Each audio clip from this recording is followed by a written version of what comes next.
بسم اللہ الرحمن الرحیم۔ تمام حمد و ثنا ہمارے کریم رب کے لیے اور کروڑ درود و سلام محبوب کریم صلی اللہ علیہ وسلم کی ذات اقدس کے لیے۔ آپ سب کی خدمت میں السلام علیکم ورحمۃ اللہ وبرکاتہ۔ چلیے مل کے درود پاک پڑھتے ہیں اپنے محبوب صلی اللہ علیہ وسلم کی ذات اقدس پر۔ اللہم صلی علی سیدنا و مولانا محمد وعلی آلہ و اصحابہ وبارک وسلم۔ کریم رب سے دعا ہے مولا کریمہ ہم لوگوں کو محبوب صلی اللہ علیہ وسلم کے طریقوں کے مطابق چلنے کی توفیق عطا فرما، جو ہم سنیں یا کہیں اس پر عمل کی بھی توفیق عطا فرما۔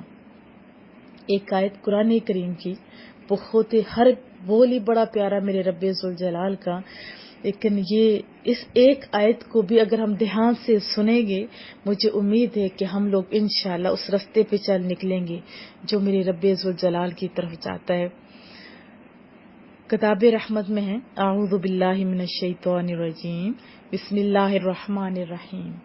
قد افلح من تزکا، فلاح پا گیا وہ شخص کون جس نے من کو ستھرا کر لیا۔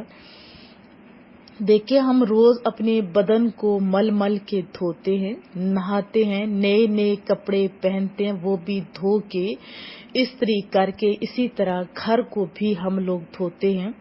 مختلف ڈٹرجنٹس جیسے آئے ہوئے ہوتے ہیں بازاروں میں، مارکیٹس میں، ساروں کو ہم لوگ یوز کرتے ہیں بہتر سے بہتر۔ کیوں؟ تاکہ ہم صاف ستھرے ہو جائیں، میل کچیل دور ہو جائے۔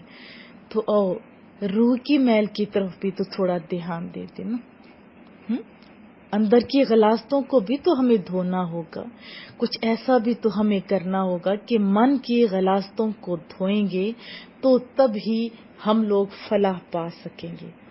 کیونکہ یہاں پہ کیا بتایا کہ حقیقی کامیابی اسے ملے گی جس نے من کو یعنی باطن کو یعنی دل کو ستھرا کر لیا۔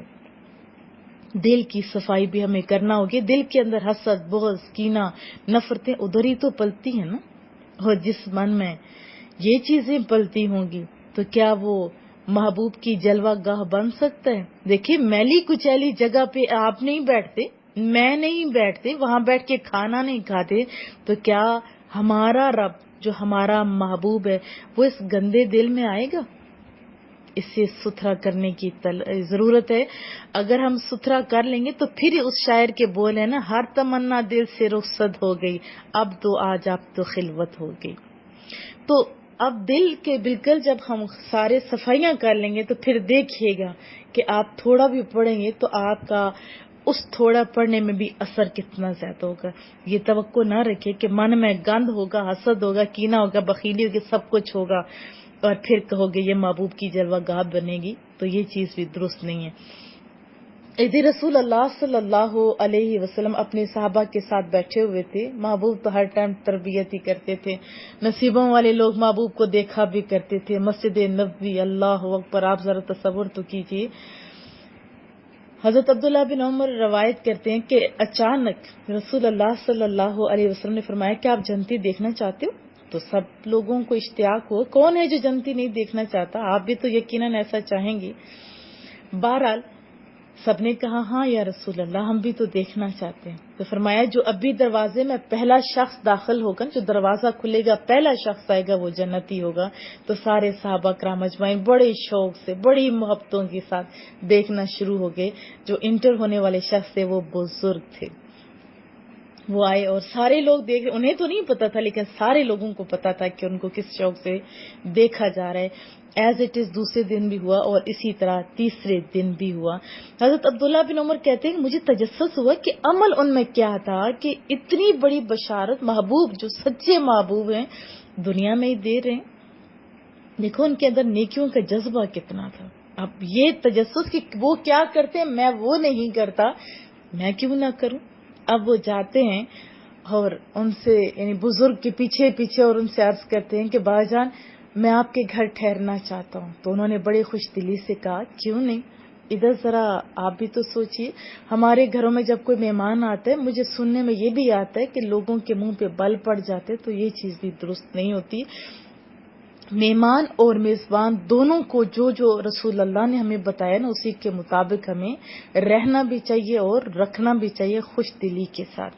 یہ ایک الگ ٹاپک ہے، یہ ضمن میں نے آپ سے عرض کی۔ دوبارہ انہوں نے کہا کہ ضرور تشریف لائیے۔ اب وہ جب جاتے ہیں بڑا اچھا ان کا استقبال ہوتا ہے، وہاں رہائش رکھی جاتی ہے، ان کا سارا کچھ جیسے ہوتا ہے۔ رات کو یہ فرماتے کہ میں ایسے شو کر رہا تھا جیسے میں سو گیا ہوں، اور میں یہ دیکھنا چاہتا تھا وہ بزرگ کرتے کیا ہیں، لیکن کچھ نہیں ایسا خاص ہوا۔ پھر ذہن میں آیا کہ روٹین کی جو ان کی عادت ہوگی یقیناً کل تو کریں گے، ہو سکتا ہے مرتبہ آج نہ کیا ہو، دوسرے اور تیسرے دن کوئی خاص معمول نہیں تھا، بس روٹین کی عبادات تھی اور سارا کچھ۔ جب جانے لگے نا تو عرض کرنے لگے کہ باجی میں اس نیت کے لیے ٹھہرا تھا کہ میں دیکھوں آپ کون سا عمل کرتے ہیں جس کی وجہ سے رسول اللہ صلی اللہ علیہ وسلم نے اتنی بڑی بات کہی۔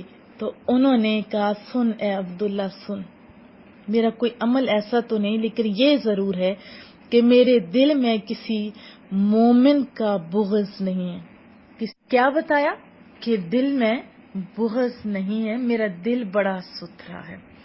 اب دیکھیں دل کا آئینہ صاف ہوگا تو تبھی کچھ نظر آئے گا نا۔ دیکھیں دنیا کے آئینے بھی تو ہیں نا، آئینہ گندا ہوگا تو آپ کو اپنا چہرہ بھی نہیں دکھائی دیتا، کچھ اور نظر آئے۔ تو دل کا آئینہ ستھرا رکھنے کی ضرورت ہے۔